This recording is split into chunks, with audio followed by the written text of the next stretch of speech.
우리 오늘도 요한복음 말씀 계속 보겠습니다. 1장 35절부터 51절 끝절까지의 말씀 보겠습니다. 요한복음 1장 35절부터 51절까지의 말씀 저랑 한 절씩 읽겠습니다. 또 이튿날 요한이 자기 제자 중 두 사람과 함께 섰다가 두 제자가 그의 말을 듣고 예수를 따르거늘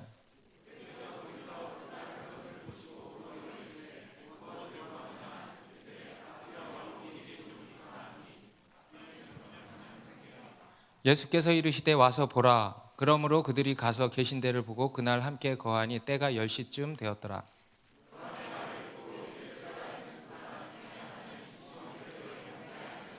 그가 먼저 자기의 형제 시몬을 찾아 말하되 우리가 메시아를 만났다 하고, 메시아는 번역하면 그리스도라.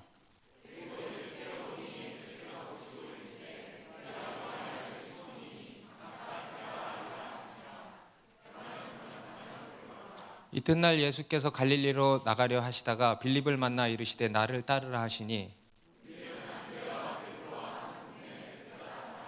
빌립이 나다니엘을 찾아 이르되 모세가 율법에 기록하였고 여러 선지자가 기록한 그 일을 우리가 만났으니 요셉의 아들 나사렛 예수니라.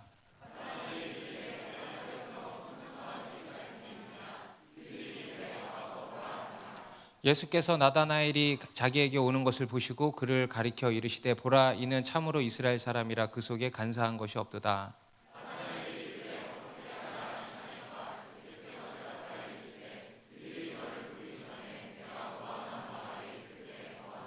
나다나엘이 대답하되 라삐여, 당신은 하나님의 아들이시요 당신은 이스라엘의 임금이로소이다.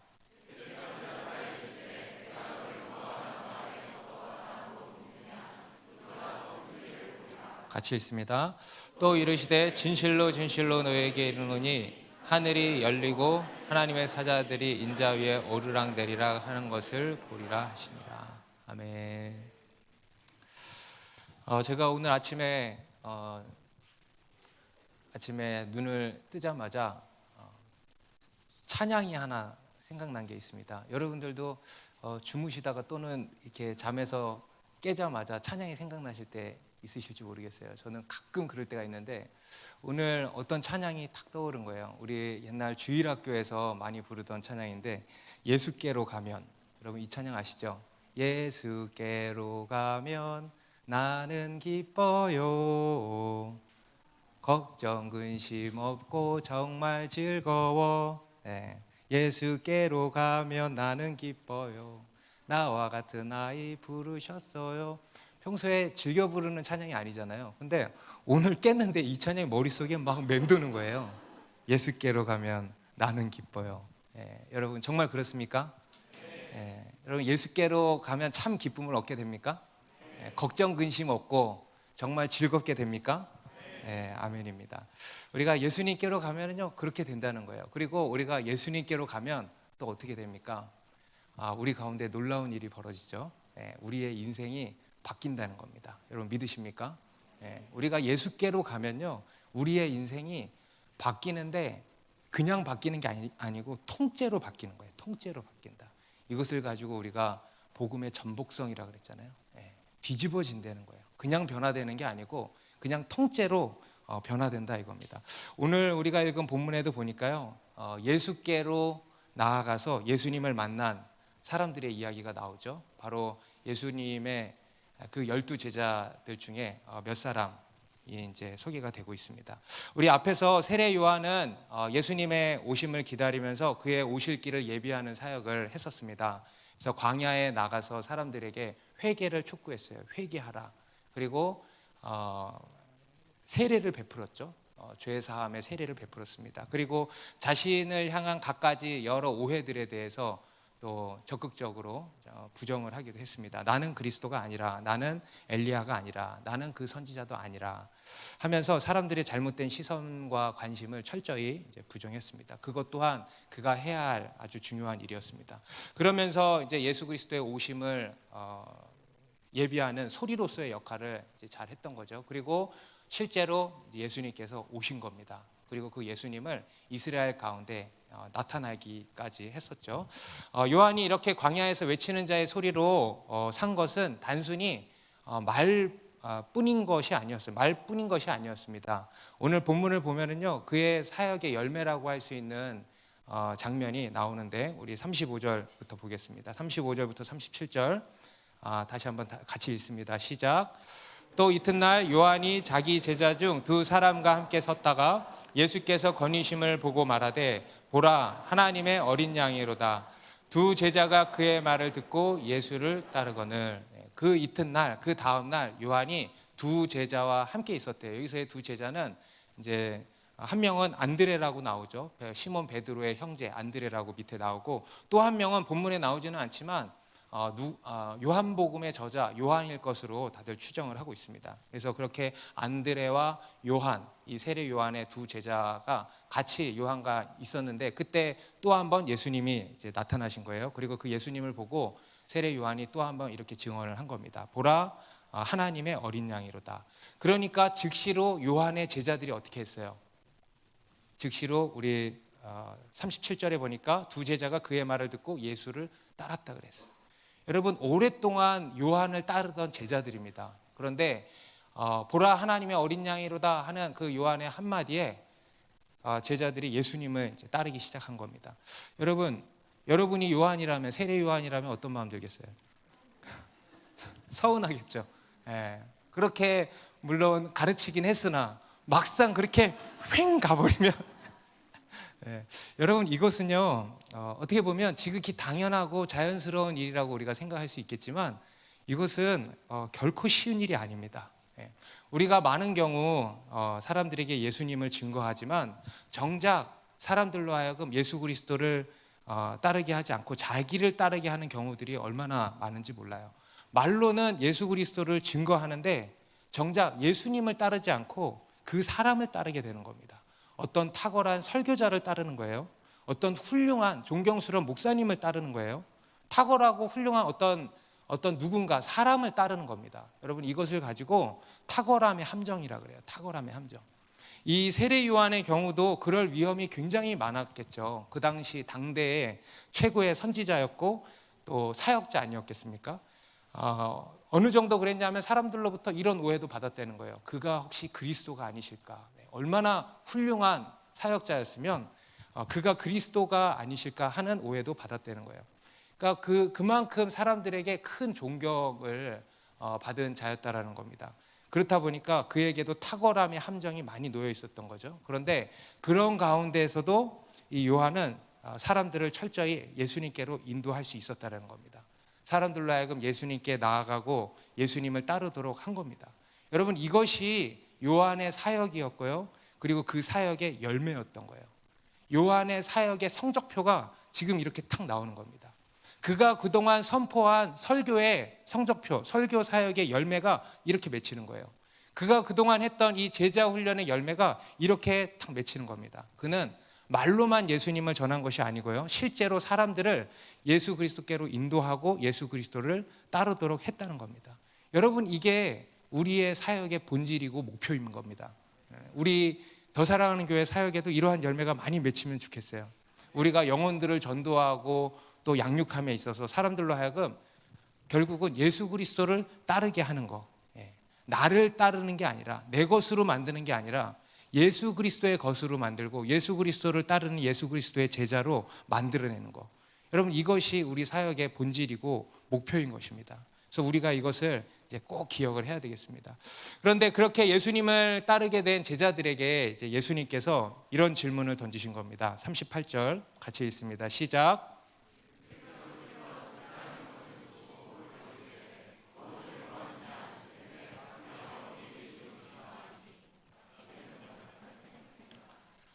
예수님께서 요한의 제자들에게 이제 이렇게 물으시는 거예요. 무엇을 구하느냐? 여기서 또 한 가지 중요한 질문이 나온 겁니다. 무엇을 구하느냐? 앞에서 우리 인간에게 있어서 중요한 질문들이 있었죠. 첫 번째는 예수님은 누구신가 하는 질문이었어요. 그리고 두 번째로 그러면 나는 누구인가 하는 질문. 우리 인간에게 굉장히 중요한 질문들입니다. 우리의 인생을 결정한다 그랬어요. 우리의 운명을 결정하고 우리의 인생을 결정하는 질문들입니다. 그런데 또 한 가지 우리 인생을 결정하는 질문이 있는데 바로 무엇을 구하느냐예요. 무엇을 구하느냐. 여러분, 이 무엇을 구하느냐에 따라서 우리의 인생이 결정되는 겁니다. 여러분, 동의가 되십니까? 예. 이 무엇을 구하느냐는 예수님의 질문은요, 예수님이 진짜 궁금해서 물어보신 걸까요? 몰라서? 그들이 뭘 구하는지 진짜 궁금해가지고, 예? 램프의 요정 지니처럼 나타나가지고 이렇게 물어본 걸까요?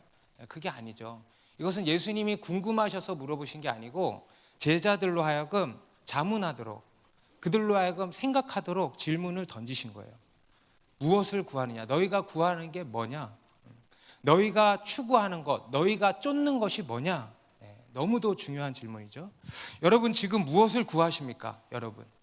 여러분들은 지금 뭘 구하십니까? 지금 구하시는 것이 뭡니까? 지금 내가 가장 원하는 거 있죠? 그게 여러분인 겁니다. 동의되십니까? 이해되세요? 그게 무슨 말인지? 그게 여러분이라고요. 여러분들이 지금 구하는 것 있죠? 그게 여러분이에요. 그게 여러분의 인생입니다. 그게 여러분의 정체성이에요.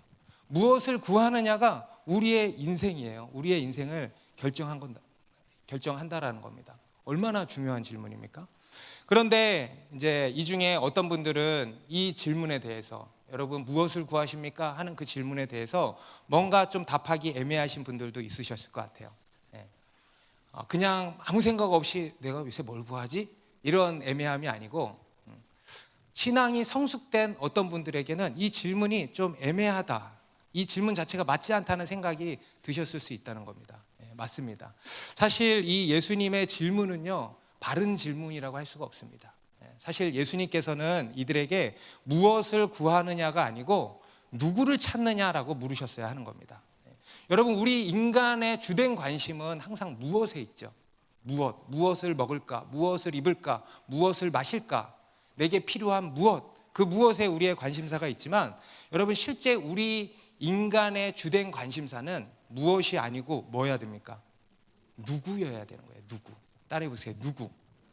예전에 한번 제가 이런 말씀 설교 때 드린 적이 있어요. 우리 진리의 문제는 무엇의 문제가 아니고 누구의 문제다. 우리 요한복음 맨 뒤에 가면은요, 빌라도 총독이라고 나오죠. 빌라도 총독이 예수님을 신문하면서 그렇게 물어요. 진리가 무엇이냐? 이렇게 묻습니다. 그게 우리 인간의 질문이에요. 우리 인간은요, 다 진리가 무엇이냐라고 묻죠. 그런데 예수님께서는 뭐라 하십니까? 내가 곧 진리다 그러시는 거예요.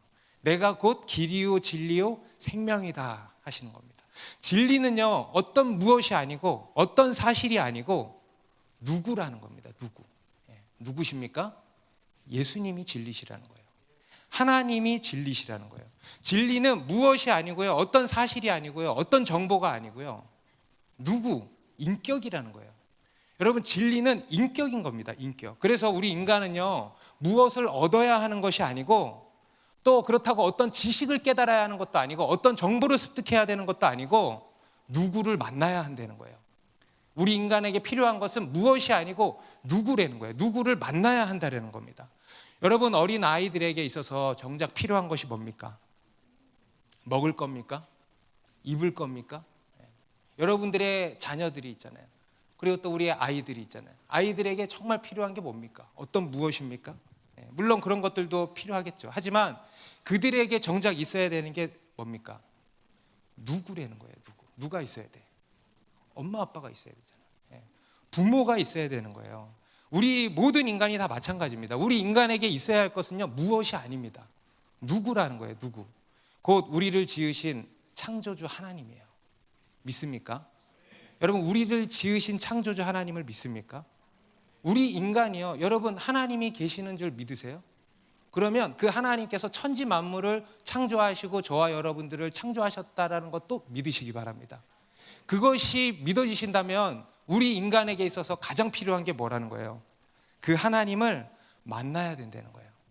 태초부터 우리를 계획하시고 설계하시고 우리를 지으신 하나님, 그 하나님께 우리 인생의 답이 있는 거 아니겠습니까? 그 하나님을 만나셔야 한다는 겁니다. 그런데 여러분, 이 세상 사람들은 어떻습니까? 끊임없이 누구가 아니고 무엇에 집중이 되어 있는 거예요. 무엇을 얻으려고 하는 거예요. 특히 오늘날의 현대인들은 이 유물론적인 사고에 익숙해져 있기 때문에 더더욱 그렇겠죠. 무엇에 관심이 많은 거예요. 예수님이 예나 지금이나 마찬가지입니다. 예수님이 사역하실 당시에도요, 그 당시에 사람들 다 뭐에 관심이 있었어요? 무엇에 관심이 있었잖아요. 그래서 표적을 더 보여달라, 병을 더 고쳐달라, 필요한 무언가를 더 달라. 무엇이에요? 다 이런 무엇에 관심이 있었다는 겁니다.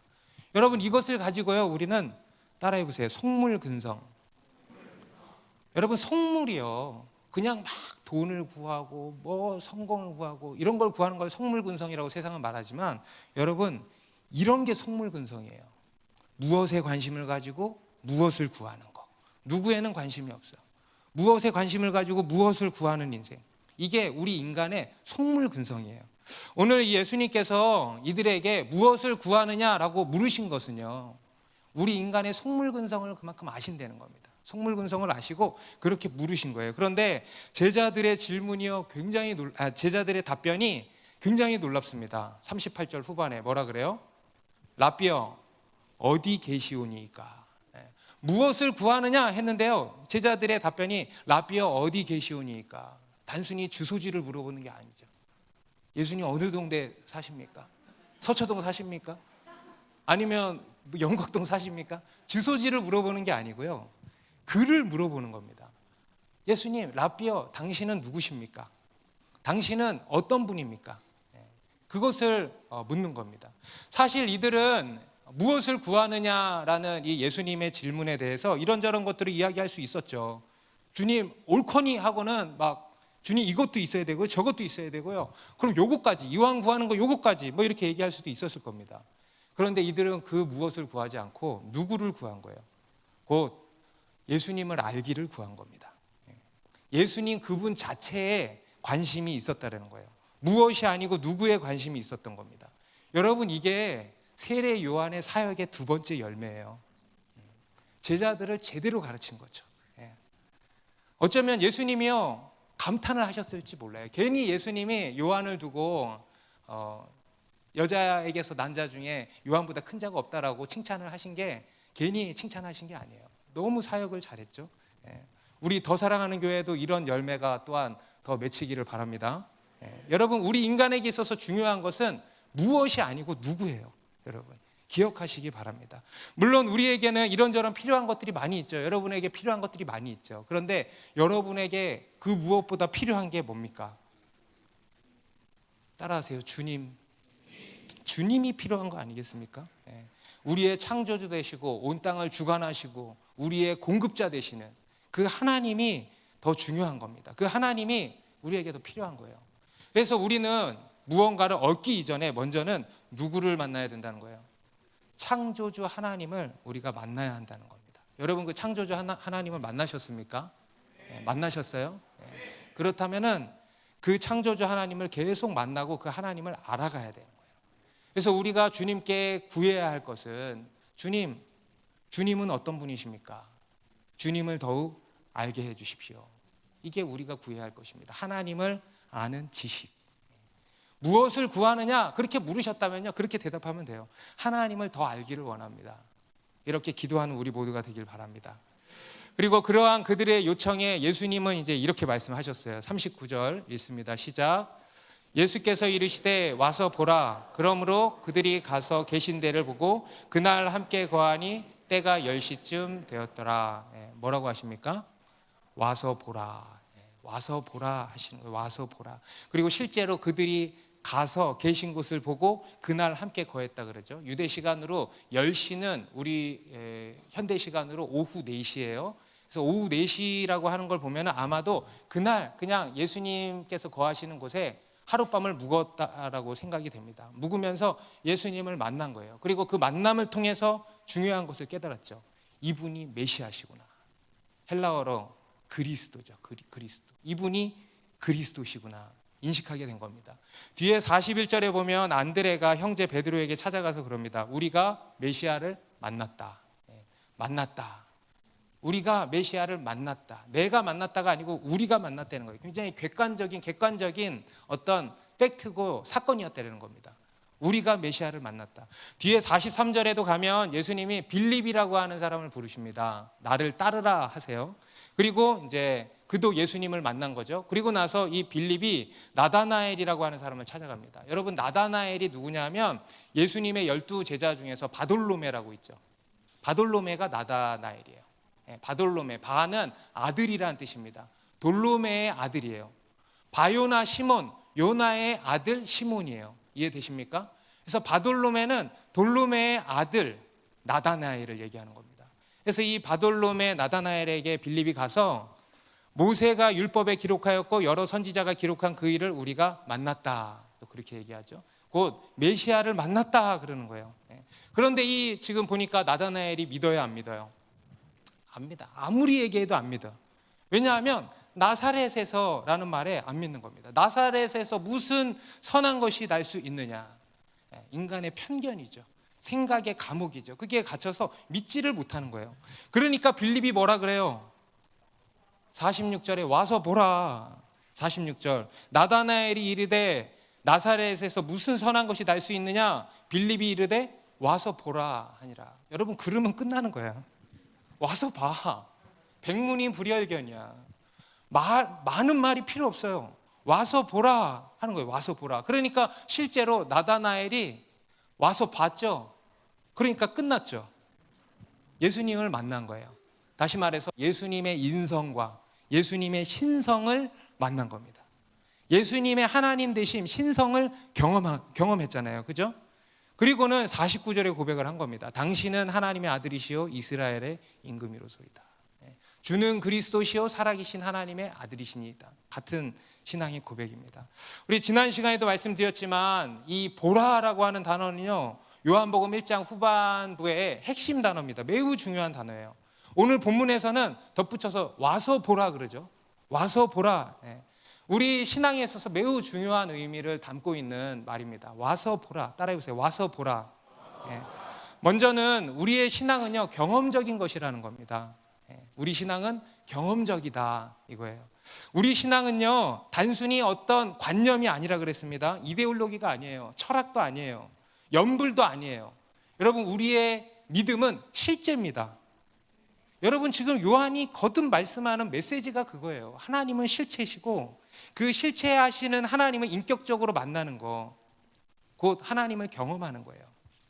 그 하나님을 경험한다라는 게 조금 막연하다라고 하시면 이렇게 말씀드릴게요. 하나님의 어떠하심, 하나님의 인격을 만나고 하나님의 그 인격을 경험하는 겁니다.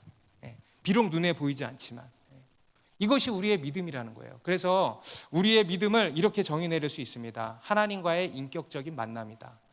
여러분, 믿음이 뭐라고요? 하나님과의 인격적인 만남이라는 거예요. 우리 요한일서 1장 1절도 태초부터 있는 생명의 말씀에 관하여는 우리가 들은 바요, 눈으로 본 바요, 자세히 보고 우리 손으로 만진 바라. 무슨 말입니까? 말씀이신 하나님을 만났다는 거예요. 경험했다, 실제로 경험했다는 거예요. 우리가 들은 바요, 눈으로 본 바요, 자세히 보고 우리 손으로 만진 바라. 단순히 어떤 역사적인 사건만을 지금 증언하는 것이 아닙니다. 이것은요, 굉장히 영적인 말씀이에요. 역사적인 사건, 그때 그렇게 봤다. 예수님이 그때 33년간 육체로 잠깐 오셨다가 가셨다라고 하는 그 사건만 말씀하는 게 아니고요. 그 하나님은 실체하시고 오늘날 우리도 그렇게 만날 수 있고 경험할 수 있다라는 것을 지금 말씀하는 겁니다. 그것이 그리고 믿음이라고 하는 거예요. 믿음. 예수님께서 육신으로 이 땅에 오셨잖아요. 예수님께서 육신으로 이 땅에 오신 이유가 뭐예요? 첫 번째, 우리 인간을 구원하시기 위해서 오셨죠. 그리고 두 번째는 뭐였습니까? 하나님을 나타내 보이시기 위해서 오신 거예요. 계시하시기 위해서. 그리고 세 번째가 뭐냐면 우리와 함께 하시기 위해서 이 땅에 육신을 입고 오신 겁니다. 이게 예수님께서 이 땅에 육신으로 오신 가장 중요한 세 가지 이유입니다. 우리 인간을 구원하시기 위해서, 하나님의 본체로서 나타내시기 위해서, 그리고 우리와 영원히 함께 하심을 보여주기 위해서. 그래서 여러분, 이 요한복음 1장의 중요한 단어 계신다, 거하신다, 나타내신다, 이게 굉장히 중요한 단어라는 거예요. 다시, 계신다, 거하신다, 나타내신다. 여러분 이것을 위해서 예수님이 이 땅에 오신 겁니다. 이게 예수님께서 육신으로 이 땅에 오신 이유고 의미인 겁니다. 그렇다고 해서 3년 반 동안만 함께 하시고 떠나신 것이 아니고요. 그때는 육신으로 함께 하셨지만 그 이전에도 함께 하신 것이고요. 그리고 오늘날 우리들 가운데에도 성령으로 동일하게 함께 하시는 겁니다. 함께 하시는 본질에는 변함이 없어요. 육신으로만 함께 하는 게 아니에요. 보이지 않는 실제로도 우리 가운데 함께 하신다는 겁니다. 그래서 2000년 전에 제가 그래서 예전에 그런 말씀 드렸잖아요. 부러워하지 말라고. 2000년 전에 그 예수님의 제자들, 실제로 예수님의 육신으로 오신 예수님을 본 것에 대해서, 경험한 것에 대해서 부러워하지 말라 그랬잖아요. 그것과 성령으로 오늘날 우리와 함께 하시는 것은요, 본질적으로 동일한 거예요. 믿으십니까, 여러분? 그러한 실제라는 겁니다. 그래서 우리의 믿음은요, 경험적인 거라는 거예요. 우리의 믿음은 관념이 아니고 매우 실제적인 것이다, 이겁니다. 우리 신명기 4장 29절 다 같이 읽습니다. 시작. 그러나 내가 거기서 내 하나님 여호와를 찾게 되리니 만일 마음을 다하여 뜻을 다하여 그를 찾으면 만나리라. 마음을 다하고 뜻을 다하여 그를 찾으면 만나요. 믿으십니까? 여러분, 하나님과의 만남이 있다는 거 믿으십니까? 성경이 말씀하고 있잖아요. 예레미야서 29장 13절도 읽습니다. 시작. 너희가 온 마음으로 나를 구하면 나를 찾을 것이요 나를 만나리라. 또 뭐라 그래요? 나를 만나리라. 나를 찾을 것이요 나를 만나리라. 믿으십니까? 하나님과 만나길 원하십니까? 몇 달 전에 저희 교회 새가족으로 처음 온 자매님이 새가족인데도 이런 질문을 하시더라고요. 하나님을 만나는 게 있네요. 그래서 제가 있다 그랬어요. 자기도 하나님 만나고 싶대요. 근데 그러려면은 교회를 잘 나와야 될 텐데 이 교회는 이것저것 다 해야 된다고 들었대. 맞다고. 근데 이걸 하려면 자기가 하는 일을 접어야 된다는 거예요. 근데 이걸 접으면 하나님이 책임져 주시네요. 새 가족이 첫 주에 물어보는 거예요. 굉장히 당황스러웠죠. 그래서 제가 책임져 주신다. 나는 책임 못 지지만 주님이 책임져 주신다. 주님께 떠넘겼어. 그랬더니 알겠대. 그러면서 쭉 나오더라고요. 그러고는 한 달 뒤에 찾아왔어요. 내가 한 달이 지났는데 아무런 소식이 없다. 너무 순수하죠? 아무런 소식이 없다. 그래서 제가 뭐라 그랬어요? 반드시 책임져 주시니까 기다려라. 그래서 지금 어디에 한 군데 다시 새롭게 일을 시작하게 됐대요. 그러면서 지금 이렇게 나오고 있어요. 그리고 하나님과의 만남이 지금 시작되고 있는 거라고 저는 믿습니다. 여러분, 성경에 나오는 이야기들이요 다 이런 이야기입니다. 여러분, 성경의 이야기는요 하나님과 인간과의 만남이에요. 그렇지 않습니까? 하나님이 우리 인간을 찾아와 주시고 우리를 만나 주시는 거예요. 연약한 우리, 절망에 빠져 있는 우리, 아무런 소망 없이 사는 우리, 공허와 허무로 시달리며 헤매이는 우리에게 찾아오셔서 우리를 만나 주시는 거. 이게 성경의 이야기입니다. 그리고 그 만남을 가지고 믿음이라 그러는 거예요. 믿음. 그리고 두 번째로 와서 보라는 것은 무엇을 의미하냐면, 와서 보라, 네가 직접 와서 보라는 거예요. 다시 말해서 우리 신앙은요 각 개인이 본인이 직접 하나님 앞에 나아가야 한다는 겁니다. 누가 대신해 줄 수 있는 거 아니라는 거예요. 부모가 대신해 줄 수 있는 거 아니에요. 너는 열심히 공부해. 엄마 아빠가 교회 나가줄게. 나가서 기도해 줄게. 내 예배 드려줄게. 이럴 수 있는 게 아니라는 거예요. 남편이, 아내가 대신할 수 있는 게 아니라는 거예요. 그가 직접 해야 되는 겁니다. 내가 직접 믿고 직접 경험하고 직접 주님을 만나야 되는 거예요. 물론 부모님이나 남편이나 아내나 누군가가 옆에서 기도해 줄 수는 있겠죠. 중보해 줄 수는 있겠죠. 그런데 결국에는 내가 직접 믿어야 되고, 내가 직접 경험해야 되고, 내가 직접 만나야 되는 거예요. 내가 직접 보고 내가 직접 들어야 되는 겁니다. 그래서 우리는 어떻게 해야 될까요? 우리는 와서 보라 해야 되는 거예요. 사람들에게 와서 보라. 42절에도 보니까 안드레가 예수님을 만나고 나서 시몬 베드로에게 찾아가서 우리가 메시아를 만났다 하고 그를 데리고 예수님께로 나오죠. 45절에도 빌립이 나다나엘 찾아가가지고 우리가 메시아를 만났다 그러고 안 믿으니까 와서 보라 하지 않습니까? 예수님께로 이 나다나엘을 데리고 간 거예요. 그렇게 사람들을 예수님께로 데리고 가는 거예요. 와서 보라 하는 겁니다. 이것을 가지고 여러분 전도라 그러는 거예요. 전도. 여러분, 전도는 어려운 게 아니죠. 전도는 많은 말로 하는 게 아니에요. 전도는 딱 네 마디만 하면 돼. 네 마디가 아니지. 네 글자 뭐예요? 와서 보라. 이게 어려워? 이게 그렇게 어려워가지고 못하겠어요? 와서 보라. 우리 송구영신 예배 때 이다혜 자매가 상 탔잖아요. 와봐상. 와서 보라가 어려우면 두 글자로 해줄게. 와봐. 와봐. 여러분 이거 하나 잘해가지고 상 탄 거예요. 1년 동안. 와서 와봐. 뭐 상상이 가. 다혜 자매 어떻게 했을지. 한번 와봐. 우리 크리스마스 때 한번 와봐. 예배 한번 와봐 하는 거예요. 셀 모임 한번 와봐 하는 거예요. 그리고 우리 교회 안에서도 지체들에게 도전하는 겁니다. 이런저런 은혜의 자리가 있으면요, 한번 와봐. 신년 기도회 한번 와봐. 너무 좋았죠? 여름 단기 성교 한번 와봐. 너무 좋죠? 여름 수련회 한번 와봐 하는 거예요. 본당 기도 자리 좋아 안 좋아? 그런데 안 와본 사람은 알아볼라. 모르는 거야. 그래서 어떻게 해요? 와봐 하는 거예요. 와봐. 내일부터 3일간의 금식 기도 좋을 것 같아? 안 좋을 것 같아? 좋을 것 같아? 힘들 것 같아? 물론 좋고 힘들겠지. 너무 좋은 거예요. 진짜 너무 제가 이게 매년 우리가 참여하는 집회 아닙니까? 근데 정말 놀라운 게 뭐냐면 분명히 나를 위한 것도 아니고 북한 구원을 위해서 금식하며 기도하는데 결국은 누가 은혜 받아? 그 사람이 은혜 받아. 어떻게 돼요? 그 사람이 변화돼요. 그 사람이 받게 돼요. 그런 사람들이 늘 있었어요. 매년 있었어요. 올해도 있겠죠. 100명이 넘게 신청했던데 올해도 있겠죠. 한번 와봐 하는 거예요. 한번 와봐. 와봐. 그렇게 도전을 하는 겁니다. 와서 보라. 여러분 이것이요 우리의 역할이에요. 특히 영적인 리더의 역할. 셀 목자가 이걸 잘해야 돼요. 목자는요 다른 거 없어요. 여러분 목자가 양들 데리고 하는 게 뭐가 있습니까?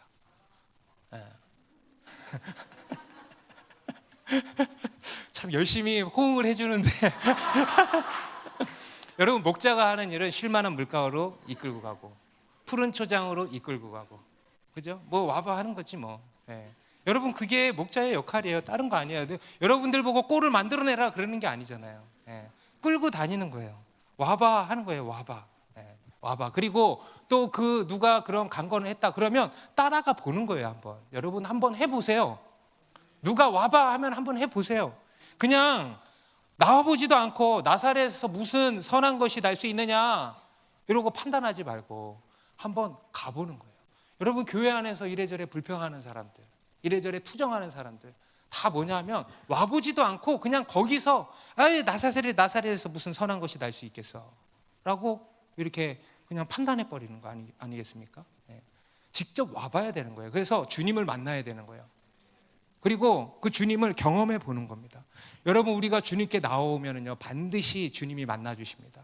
왜냐하면 성경에서 말씀하고 있어요. 우리에게 주신 약속입니다.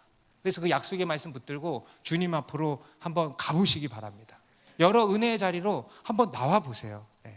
그러면 우리가 그렇게 주님을 만나면 늘 기쁘고 즐겁고 평안하고 하기도 하지만 우리 가운데 어떤 일이 일어나게 될까? 여러분 우리가 창조주 하나님을 만났어요. 그러면 아무 일도 안 일어날까요? 그게 더 이상하죠.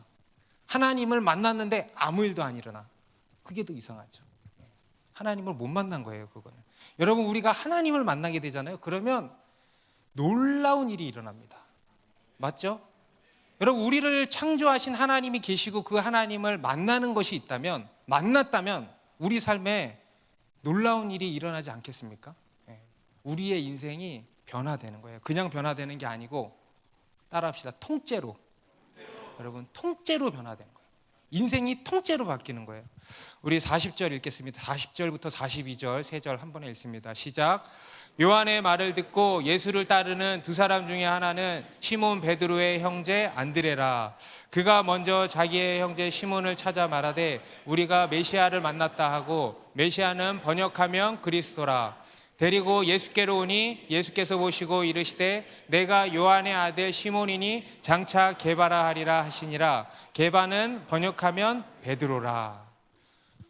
지금 안드레가 베드로를 데리고 예수님께로 나왔어요. 이제 예수님과 베드로의 만남이 이루어진 겁니다. 만나고 나서 어떤 일이 벌어졌어요? 예수님이 시몬에게 뭐라 그러십니까? 네가 요한의 아들 시몬이니 장차 게바라 하리라. 장차 게바라 하리라. 게바는 아람어예요.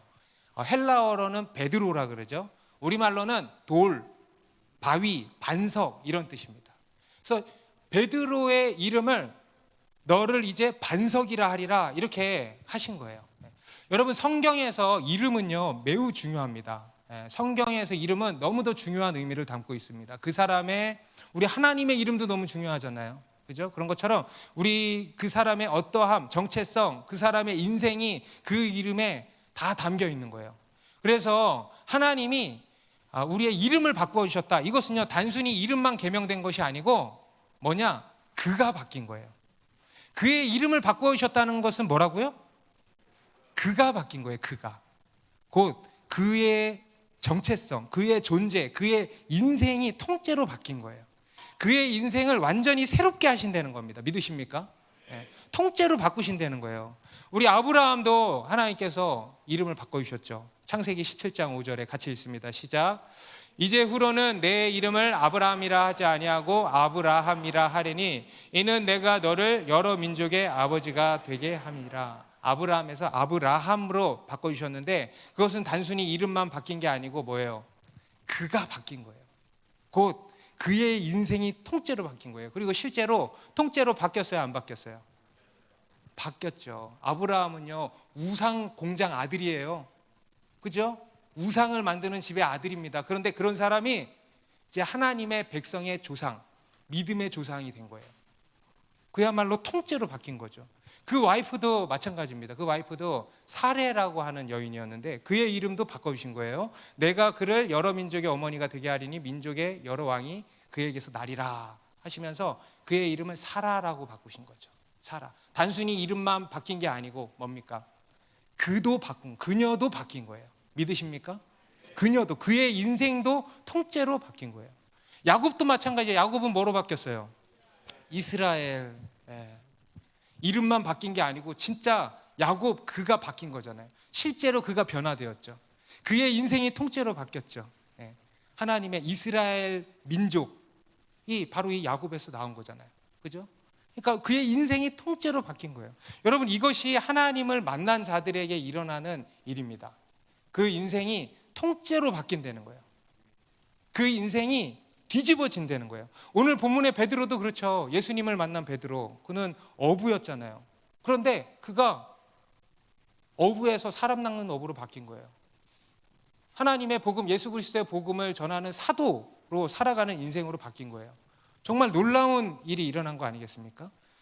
우리 성경에 나오는 또 대표적인 사람 삭개오. 여러분, 삭개오는 세리였습니다. 그 당시에 세리는요 친로마파로 로마의 앞잡이 역할을 하면서 사람들에게 세금을 막 탈취하고 막 이렇게 했던 아주 그런 이스라엘 백성들, 유대인들에게 그냥 혐오 대상이었어요. 그런데 그도 예수님을 만나고 나서 어떻게 되는지 아시죠? 인생이 바뀌었어요. 그리고 그의 삶이 바뀌었어요. 놀랍게 변화된 거 아니겠습니까? 여러분, 우리가 천지를 지으시고 우리의 인생을 지으신 하나님을 만나면은요 이렇게 우리의 인생이 통째로 바뀌게 된다는 겁니다. 이렇게 통째로 바뀐다는 거예요. 여러분, 우리 인간에게 정말 필요한 것이 뭐냐면요, 이것저것이 채워져야 되는 게 아니고요, 또 우리의 어떤 삶의 여러 환경이 바뀌어야 되는 게 아니고요, 내가 바뀌어야 되는 거예요. 내가. 따라해 보세요. 내가 바뀌어야 된다. 내가 통째로 바뀌어야 된다. 내 인생 자체가 바뀌어야 된다. 단순히 우리가 어떤 더 착하고 더 도덕적이고 더 윤리적인 다른 종교에서 얘기하는 그런 변화가 아니에요. 존재적인 변화, 인생의 변화. 믿습니까? 통째로 바뀌어야 되는데 그러한 일이 일어난다, 안 일어난다? 일어난다. 어떻게 할 때? 주님을 만날 때, 우리가 예수님을 만날 때 일어나는 기적인 것입니다. 여러분, 이것이 바로 구원이에요. 이런 구원의 역사가 예수님을 만난 자들에게 일어난다는 거예요. 이것이 바로 복음이라는 겁니다. 19세기 미국의 최고의 전도자였던 D.L. 무디 목사님 잘 아시죠? 여러분, 무디 목사님의 학력이 어떻게 되는지 아십니까? 초졸이에요. 초졸. 초등학교 졸업이 전부예요. 가난한 집에서 태어나셔가지고 어떻게든 돈 벌고 성공해 보려고 무작정 도시로 상경해서 구두 판매원으로 일을 시작했죠. 그러다가 어느 날 킴버리라고 하는, 예전에 한번 소개해드린 적 있어요. 킴버리라고 하는 한 교회 주일학교 선생님한테 전도를 받아서 예수님을 믿게 된 거예요. 곧 예수님을 만나게 된 거예요. 그리고 그의 인생이 완전히 바뀌었어요. 완전히 바뀌었어요. 여러분, 초등학교만 졸업했어요. 여러 가지로 부족한 게 얼마나 많았겠습니까? 그런데 그가 19세기 미국의 최고의 전도자가 된 거야. 여러분, 통째로 바뀌었죠. 5만 번의 기도응답으로 유명한 조지 빌러도 여러분 잘 아시죠. 16세 되던 해에 절도죄로 감옥에 들어갔다 나왔어요. 대학에 가서는 완전히 술과 여자와 도박에 빠져가지고 그냥 방탕한 생활을 하고 있었습니다. 그러다가 20살이 되었을 때 예수님을 만나게 된 거예요. 그리고 그 후로 그의 인생도 어떻게 됐습니까? 통째로 바뀐 거예요. 기도의 사람이 되었고요, 고아들의 아버지가 된 거예요. 그렇게 바뀐다는 거예요. 여러분, 복음을 만나면, 우리가 예수님을 만나면요, 인생이 통째로 바뀌는 거예요. 여러분, 이것은요 단순히 어떤 유명한 어떤 특별한 사람들만의 이야기가 아닙니다. 어떤 유명인들의 어떤 성공 신화가 아니에요. 제가 뭐 이런 분들의 이야기를 소개해 드리지만 사실 이것은 우리 모두의 이야기 아닙니까? 저와 여러분들에게 일어난 이야기들 아닙니까? 여러분, 우리의 지난 날을 한번 생각해 보십시오. 생각 별로 안 하고 싶죠? 어둠 그 자체 아니었습니까? 여러분, 우리가 지금 이 자리에 없다면 어디가 있을까? 상상이 안 돼요. 저도 생각을 해봐요. 내가 이 자리에 없다면, 내가 예수님을 안 만났다면 어디 가서 뭐 하고 있을까? 여러분, 상상이 안 되죠. 제가 재작년에 담임 목사로 사역하기 시작하고 얼마 뒤에 옛 친구로부터 전화가 한 통 왔어요. 옛 친구. 정말 거의 한 15년 만에 한창 같이 놀던 친구였어요.